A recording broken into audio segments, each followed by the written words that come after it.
মানব জাতি আজ লোভী হয়ে পড়েছে। সবাই শুধু নিজের চিন্তায় ব্যস্ত। তারা বলে আগে নিজের চরকায় তেল দাও। আপনার একটি সম্পর্ক আছে, কিন্তু আপনি শুধু দাবি করতে থাকেন, চাইতে থাকেন। তারপর এক সময় আপনার প্রিয় বন্ধু, আপনার কর্মচারী, আপনার স্বামী বা স্ত্রী, তাদের ধৈর্যের বাঁধ ভেঙে যায়। যখন আমাদের ঈমান থাকে না, যখন কেউ উন্নতি করে, আমরা হিংসুক হয়ে পড়ি। তাহলে কাউকে বলতে চান না কিভাবে এই উন্নতি করলেন। আচ্ছা, আপনার দোকানের সাপ্লাই কোথা থেকে পান? আমি জানি না, ভুলে গেছি। আচ্ছা, আপনার চাকরির জন্য কোথায় আবেদন করেছেন? আপনার রিজিউম কেমন? আমি জানি না, ফাইলটা হারিয়ে ফেলেছি। আপনি কাউকে সাহায্য করতে চান না। আমি এমন মুসলিম চাকরিজীবীর কথা জানি যারা অনেক টাকা কামায়। আমি এমন ডাক্তারদের কথা জানি যারা যথেষ্ট টাকা আয় করে। তারপর হয়তো কোনো মেডিকেল কলেজের ছাত্র যে হাসপাতালে ইন্টার্নশিপ খুঁজছে, আর এই ডাক্তার তার জন্য সুপারিশ করে না, কারণ হয়তো 5 বছর পরে সে আমার চেয়ে বেশি আয় করবে। আমি এটা চাই না। এভাবে আমরা একে অন্যকে সাহায্য করতে চাই না। আমরা কি করি?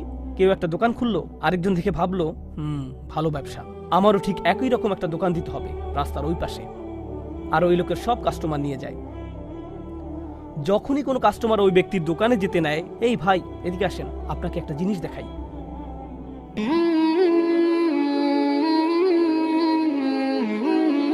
আজকের খুতবা এমন একটি বিষয় নিয়ে যা অনেকটা উপেক্ষিত। আল্লাহ আয্যা ওয়া জাল্লা চান আমরা যেন এই সম্পর্কে চিন্তা করি।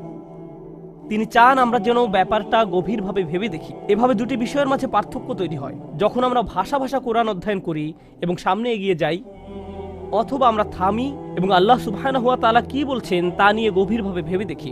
তিনি এই অসাধারণ আয়াতে বলেন, ওয়া আওহা রাব্বুকা ইলান নাহলি। আল্লাহ ওহী অবতীর্ণ করেন, আপনার রব ওহী অবতীর্ণ করেন।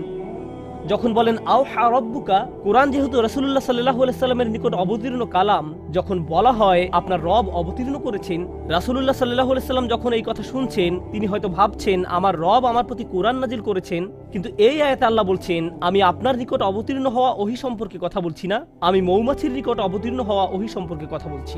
যেই প্রভু আপনার নিকট কোরআন অবতীর্ণ করেন, তিনি মৌমাছির প্রতিও কিছু একটা অবতীর্ণ করেন। ব্যাপারটা নিয়ে একটু ভেবে দেখুন। মৌমাছি আমাদের অধিকাংশের নিকট গুরুত্বপূর্ণ কোনো বিষয় নয়। এমন নয় যে আমরা প্রতিদিন এটা দেখি।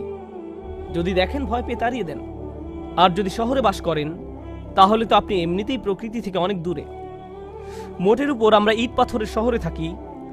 আল্লাহর সৃষ্ট বিস্ময়কর প্রকৃতির সাথে আমাদের সাক্ষাৎ হয় কদাচিৎ।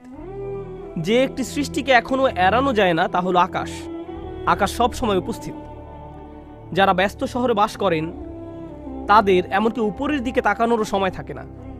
তারা আশেপাশে তাকান, বাসে যাতায়াত করেন, তারা এমনকি আকাশও দেখেন না। তাহলে আমরা কি নিয়ে ভাববো? আমরা এমনকি নিজেদের জন্য চিন্তা করার সময় পাই না, বা আল্লাহ আমাদের যা নিয়ে চিন্তা করতে বলেন তা নিয়েও ভাববার সময় পাই না। তো এই খুতবাতে আমি আপনাদের এমন জিনিস নিয়ে চিন্তা করতে বলবো যা আমরা সম্পূর্ণরূপে উপেক্ষা করি। একটি মৌমাছি, বিশেষ করে আল্লাহ আয্যা ওয়া জাল্লা তার রাসূল সাল্লাল্লাহু আলাইহি সাল্লামকে বলেন, এমন এক ধরনের ওহী আছে যা আমি আপনার নিকট অবতীর্ণ করেছি মৌমাছির প্রতি। সুবহানাল্লাহ। আমাদেরকে মৌমাছি নিয়ে চিন্তা করতে হবে, কারণ কোরআনে আল্লাহ যা কিছু বলেছেন সবকিছু আমাদের হেদায়েতের জন্য। তাই একজন বিশ্বাসী হিসেবে এই ক্ষুদ্র সৃষ্টির প্রতি আমাদের এখন অন্যরকম একটা শ্রদ্ধা তৈরি হয়েছে, কারণ আল্লাহ বর্ণনা করেছেন এই ক্ষুদ্র সৃষ্টি আল্লাহর ওহী গ্রহণ করে থাকে। আল্লাহ এমন কথা গরু সম্পর্কে বলেননি, তিনি এমন কথা উট সম্পর্কেও বলেননি, তিনি পাখি সম্বন্ধেও এমনটি বলেননি। ওই প্রাণীগুলোর কথাও তিনি উল্লেখ করেছেন। তিনি বহু প্রাণীর নাম উল্লেখ করেছেন কোরআনে। অন্য অনেক সৃষ্টির কথা কোরআনে এসেছে, কিন্তু ওহীর ব্যাপারটি যা আমাদের মনোযোগকে বিশেষভাবে আকর্ষণ করেন, এই সৃষ্টির মাঝে বিশেষ কিছু রয়েছে যার দরুন আল্লাহ আমাদেরকে এর প্রতি মনোযোগ দিতে বলেছেন। আর এটা একটা ভাবনার বিষয়। প্রকৃতপক্ষে যদিও এটা আজকের খুতবার বিষয় নয়, ব্যক্তিগতভাবে কয়েক মাস পূর্বে যখন আমি এই আয়াত নিয়ে গবেষণা করছিলাম, আমি মৌমাছির উপর নির্মিত 5-6টা ডকুমেন্টারি দেখেছিলাম। কারণ আল্লাহ চান আমরা যেন এই জীবটাকে কদর করি। আল্লাহ একে ওহী দিচ্ছেন, তাই এই প্রাণীটি যাই করুক না কেন, তার সাথে ওহীর একটা সম্পর্ক আছে। এটি ওহীর দ্বারা অনুপ্রাণিত হয়ে কাজ করে। আমি মৌমাছি সম্পর্কে বেশি কিছু জানতাম না, তাই আমাকে এই বিষয়ে অধ্যয়ন করতে হয়েছিল। আমি এই অধ্যয়নকে ইসলামী অধ্যয়ন মনে করি। ডকুমেন্টারি দেখে দেখে মৌমাছির জীবন প্রণালী শেখা এবং নোট করা আমার জন্য এটা আল্লাহর দ্বীন অধ্যয়ন করার নামান্তর।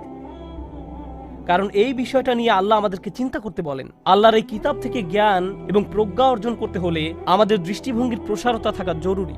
যাই হোক, এই আয়াতে আল্লাহ বলেন, আন ইত্তাখিযি মিনাল জিবালি বুয়ুতা, আল্লাহ মৌমাছির প্রতি ওহী নাজিল করেন। ইত্তাখিযি এর অর্থ সরাসরি আদেশ। ইত্তাখিযি এখানে প্রত্যাশিত ভাষা হওয়ার কথা ছিল আন তাত্তাখিযা মিনাল জিবালি বুয়ুতান, পাহাড়ে। এর বাসা নির্মাণ করা উচিত পাহাড়ে। ওয়া মিনাশ শাজারি এবং গাছে।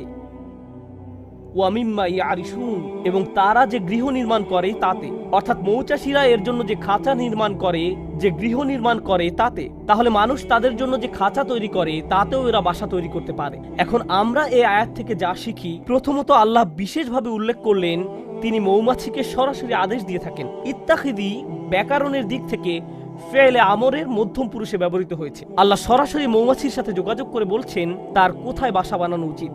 এই আদেশের আরেকটি অসাধারণ উপকার হলো, যদি কখনো মধু বা মধু উপজাত কোনো দ্রব্য খেয়ে থাকেন, পৃথিবীতে যার বিশাল বাজার রয়েছে, প্রকৃতপক্ষে এটা শুধু মধু নয়, অধিকাংশ খামার, উদাহরণস্বরূপ ক্যালিফোর্নিয়াতে রয়েছে পৃথিবীর সবচেয়ে বড় কাঠবাদামের খামার।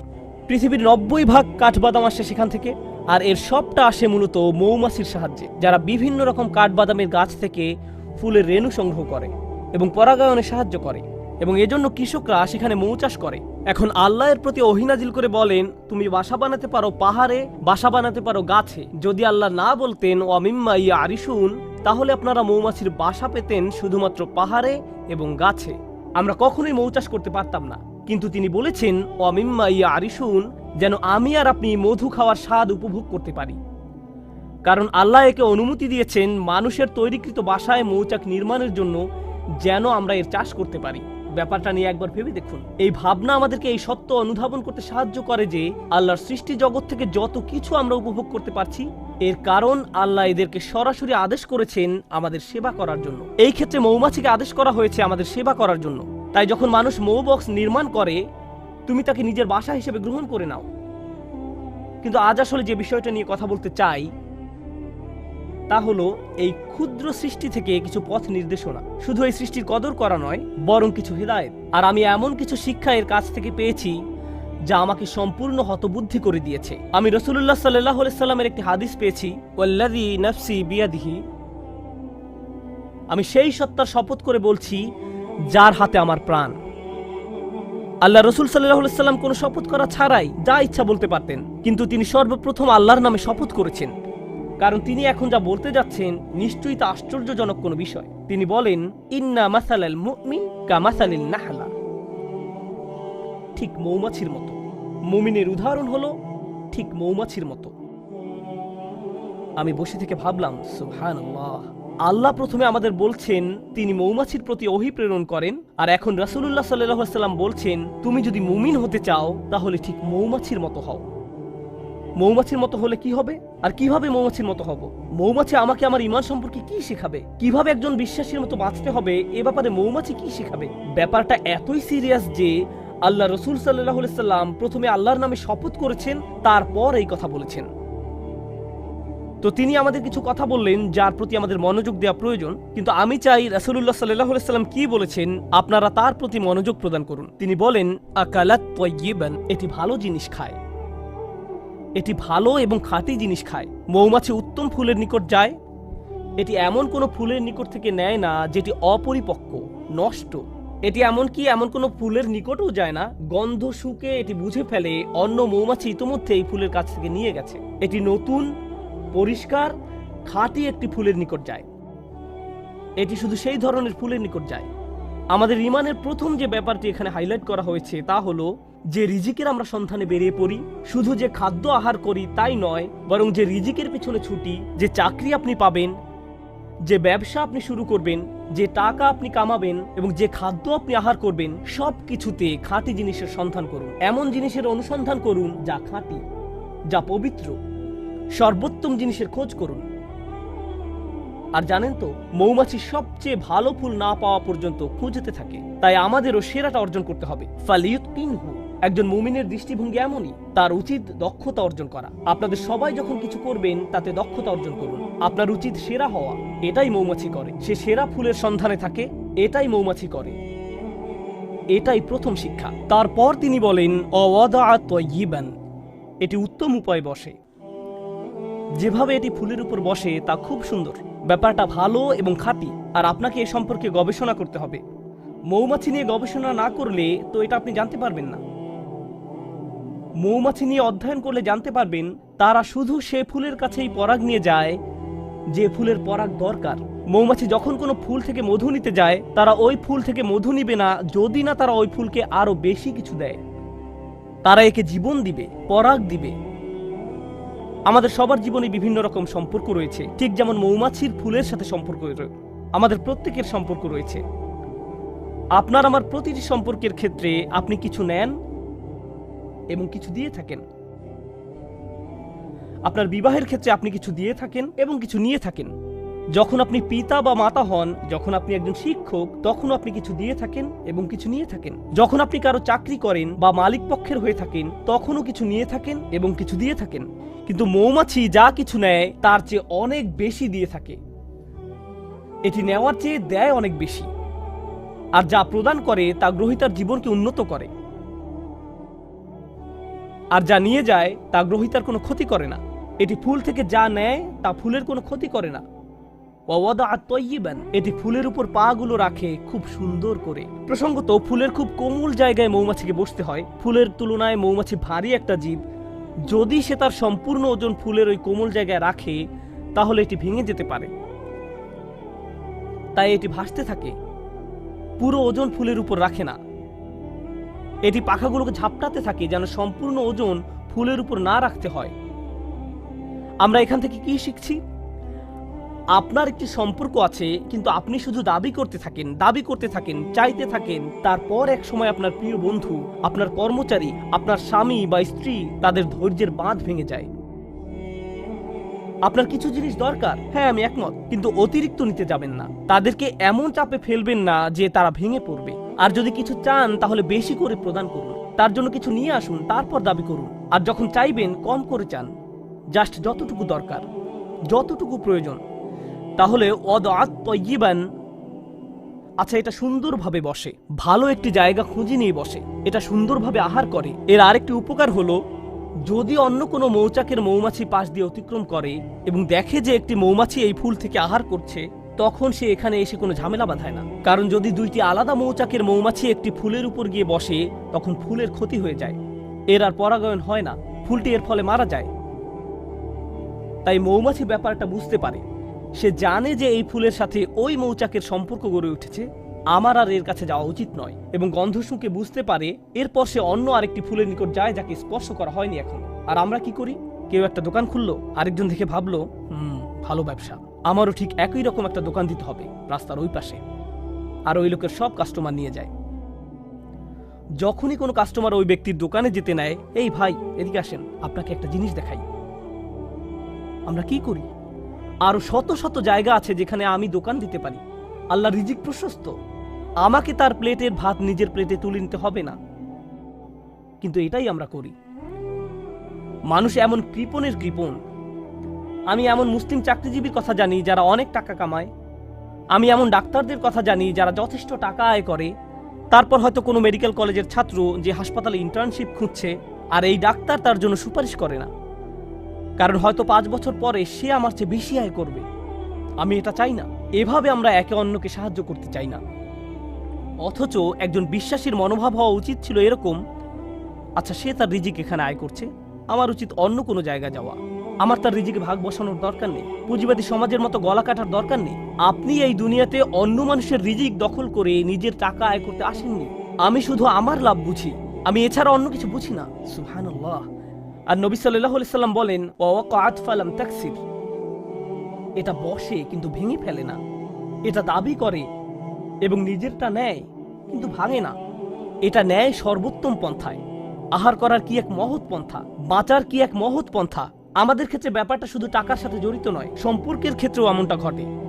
আমাদের সকল সম্পর্কের জন্য এখান থেকে যা শিখছি, যদি আমরা সত্যই মৌমাছির কাছ থেকে কি শিক্ষা নিব তা বুঝতে পারি, যে শিক্ষাটা উপলব্ধি করার প্রতি রাসূলুল্লাহ সাল্লাল্লাহু আলাইহি ওয়াসাল্লাম এত বেশি জোর প্রদান করেছেন, তাহলে আমাদের বুঝতে হবে, আমি কি আমার বাচ্চাদের উপর অনেক বেশি প্রেসার দিচ্ছি? আমি কি আমার পিতামাতার কাছ থেকে অনেক কিছু দাবি করছি? আমি কি আমার স্বামীর কাছ থেকে বেশি কিছু দাবি করছি? আমি কি আমার স্ত্রীর কাছে অনেক কিছু আশা করছি? আমি কি আমার বন্ধুর কাছে অনেক অনেক কিছু চাচ্ছি? আমি কি আমার কর্মচারীদের উপর অনেক বেশি কঠোর? আমি কি আমার শিক্ষককে অনেক বেশি জ্বালাতন করছি?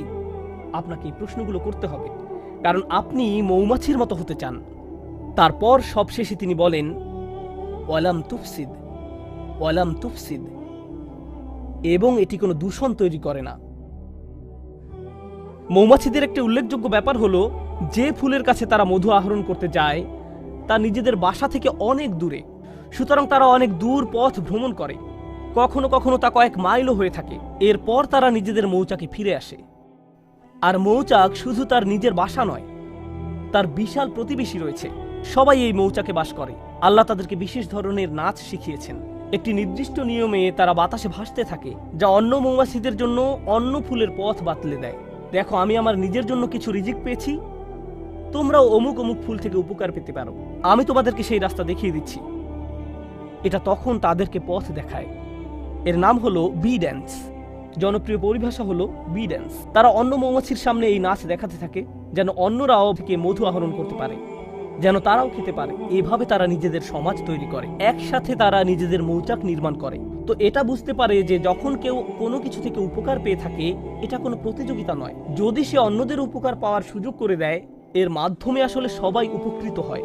আমি নিজে নিজে একটি মৌচাক নির্মাণ করতে পারবো না, আমাদের সবাইকে এর জন্য কাজ করতে হবে। পক্ষান্তরে মুসলিম সমাজে কি হয়, যখন আমাদের ঈমান থাকে না, যখন কেউ উন্নতি করে আমরা হিংসুক হয়ে পড়ি। তাহলে কাউকে বলতে চান না কিভাবে এই উন্নতি করলেন। আচ্ছা, আপনার দোকানের সাপ্লাই কোথা থেকে পান? আমি জানি না, ভুলে গেছি।